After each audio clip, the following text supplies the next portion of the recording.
Welcome back to one of my guides. It's been ages since I last did one of those, but now it's for a different game. Instead of being CK3, well, it's going to be for Hoi4. Today I will be explaining in detail how I managed to win the Chinese Civil War as the Republic of China slash Kuomintang in Iron Curtain mod for Hearts of Iron 4. And I will give as much advice as possible since every attempt may not go as planned. With that out of the way, let's get started with some stuff you might need to know before we get into the guide.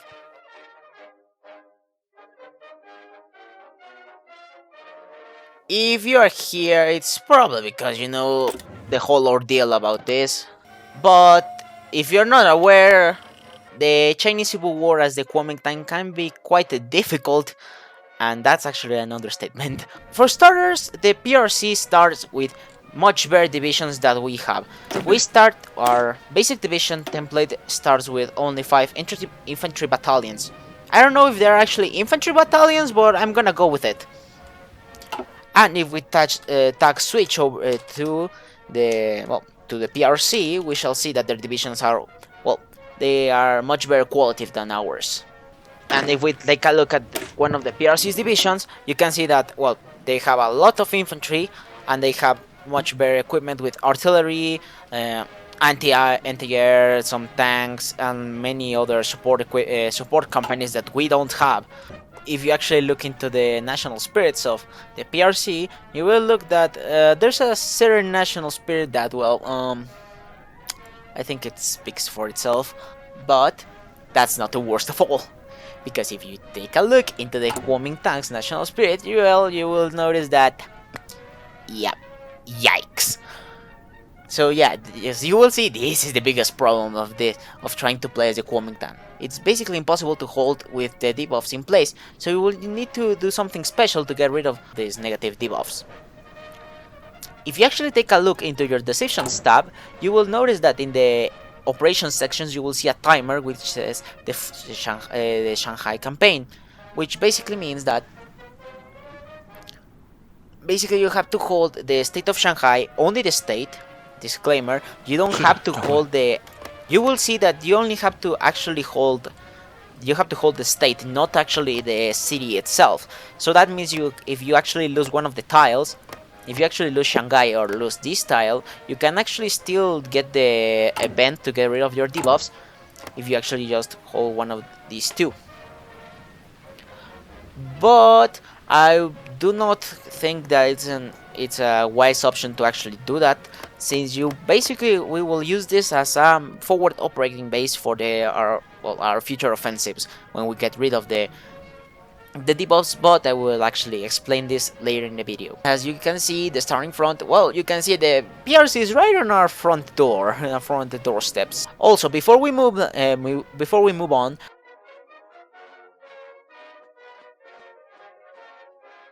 you have to know that this war can be a little bit easier, or can be much easier actually, if the US decides to help. What do I mean by this? Well, if you actually go and take a look at the United States focus tree, you will see that they have a few focuses pertaining to the Chinese Civil War.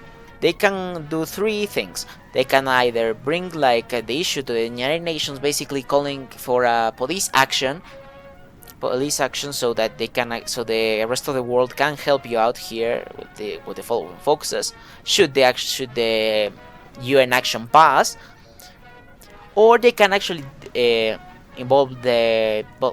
directly involve themselves in the war by either first sending advisors here and sending a large amounts of equipment, which can be pretty useful, or they can send a lot more volunteers to the war, and eventually they can actually intervene in the war in your favor. If you're really lucky, or if you have a buddy as the US, you can actually also do this. Or they can just straight up give you the middle finger doing this focus, which basically says, like I just said, they give you the middle finger. If you actually have the realistic focus setting on, what it does is that the AI takes basically what would you could say like the historical focuses like the AI does in vanilla. Basically this is the same option here, and if you actually have that option turned on, the US will always take this focus and will not help you. Disclaimer.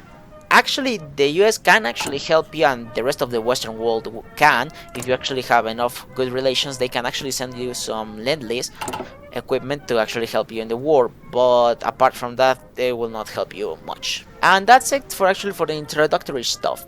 So let's actually get into the strat.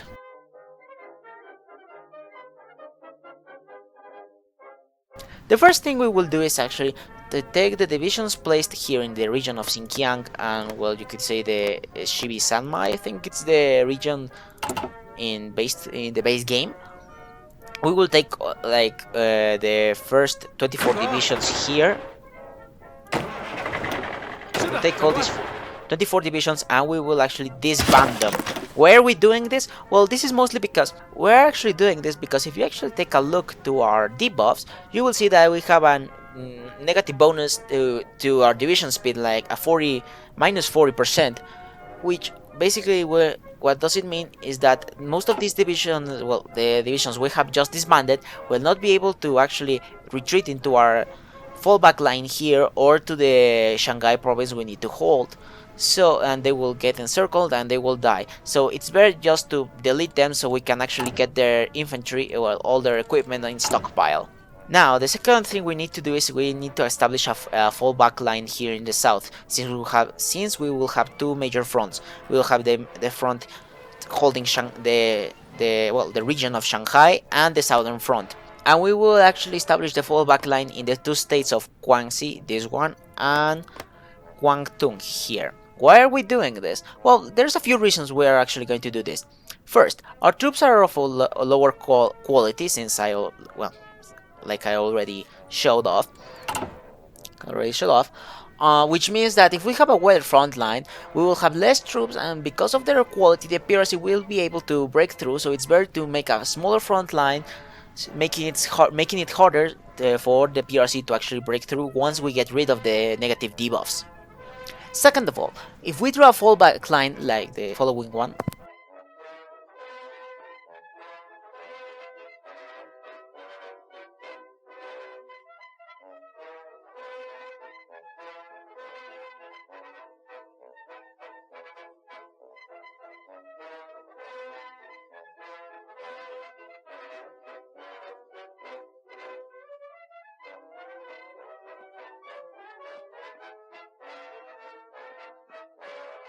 the advantages we have is we have a major river right here in, well, basically with all the fallback line except for our capital here and a few provinces here. But if you can also see, we have a few mountainous regions here, which basically if we have that as a combination, well, it's going to be a nightmare for the PRC to actually push us back from our fallback line.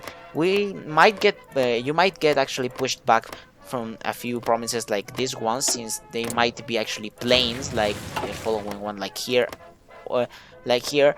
But if you actually put quite a few of divisions, you will have everything set up. 3. Like I said, our capital is located here. We want our capital to stay here, as the troops located here in the southern front will be supplied through our capital, and these troops that we will send towards the Shanghai region will be supplied through the port, like through here. Since the PRC don't have any navy, there won't be any problems with supply.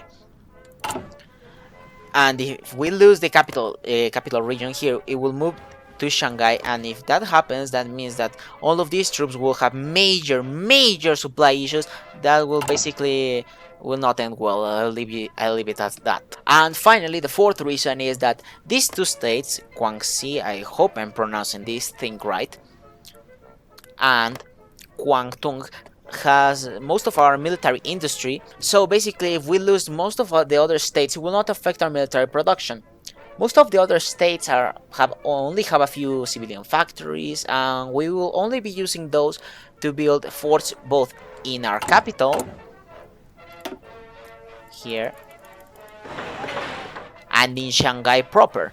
After those are built, we will only be using them to buy oil for our mobile forces, since we have two tank divisions here and a few motorized divisions actually.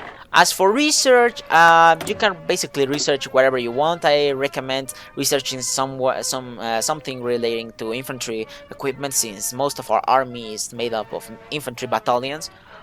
But like I said, you can basically research whatever you want. With everything set up apart from, well, the main challenge, which will be holding Shanghai, we shall move into explaining and doing the hardest part of this campaign, which is actually holding Shanghai.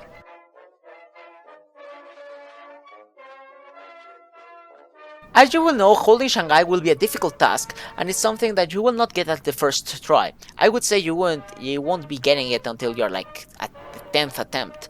So this is why I do not recommend doing this environment, as you will have to restart a lot of times to get this to work. So I advise to save your setup before you unpause the game, as you will have to reload this game a lot of times.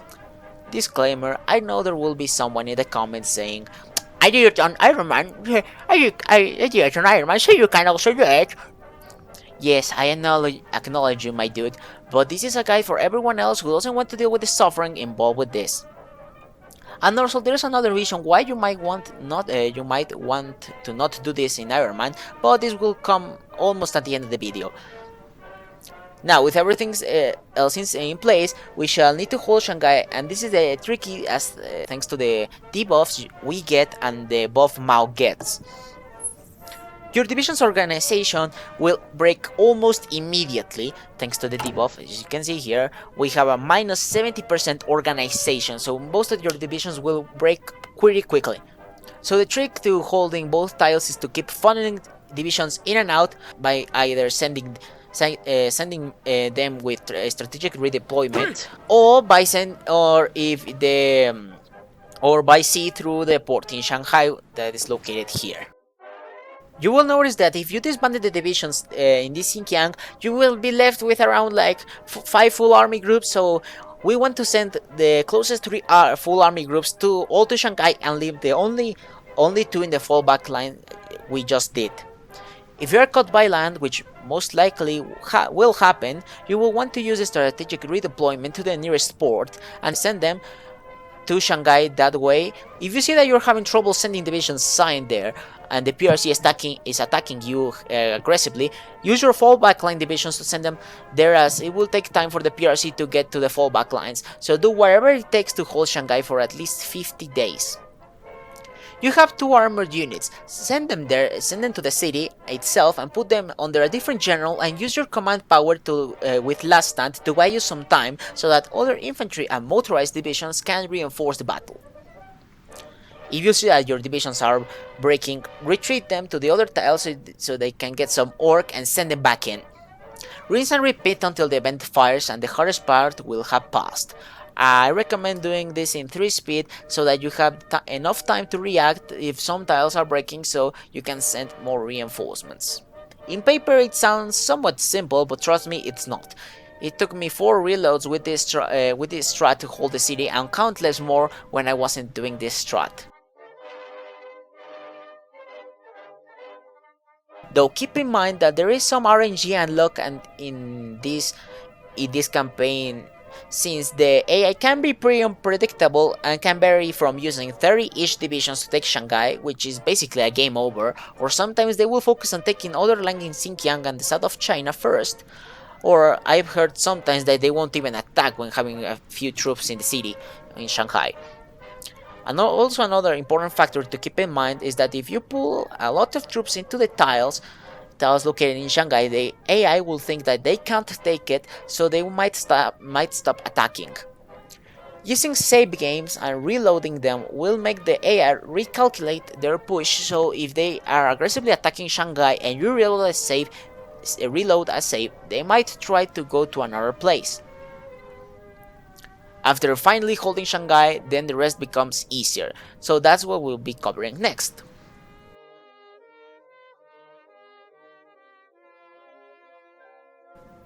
After you have secured Shanghai, you will most likely have like 60-ish divisions or troops there. Send an army group to the southern front, as most likely the PRC will have reached the fallback line by this time. And what comes next is basically let the AI bleed itself out of equipment for a while. You can track how much equipment they have by looking at their division strength and by looking how much equipment they have lost in the little icon that is like a notebook in the theater section. You want to pay attention to both fronts in Shanghai and the south, because the PRC might push you in some tiles, so you can actually react to that and not let that happen, or recover the lost tiles if you got pushed back. Now here comes the offensive part. If you have a realistic focus setting on, by around the mid-1950s the Korean War is gonna start up, and if everything goes as normal, the North is gonna get pushed back and Mao is gonna have to intervene. They will try to push aggressively, as they will get some sort of mortar fire, but this is prime time to push, as they will be low in equipment and they will have to redirect some troops to Korea. So use this opportunity to push to Nanking and reclaim some industrial areas and try to connect both fronts. By the time the Korean War has ended, which will probably end in a South Korean victory, it would be too late for the PRC, as you will probably have reclaimed a lot of China's industrial base and have encircled a lot of their divisions. In disclaimer, when Mao intervenes, you might get into a faction with South Korea, the Philippines and South Vietnam, although this did not happen in my first playthrough, and I think this is some sort of content for when the 0.3 update comes, but I am not sure. And finally, the final part of this strategy, or guide as you can call it. So after pushing back the PRC and having almost them capitulate them, you will get either two outcomes.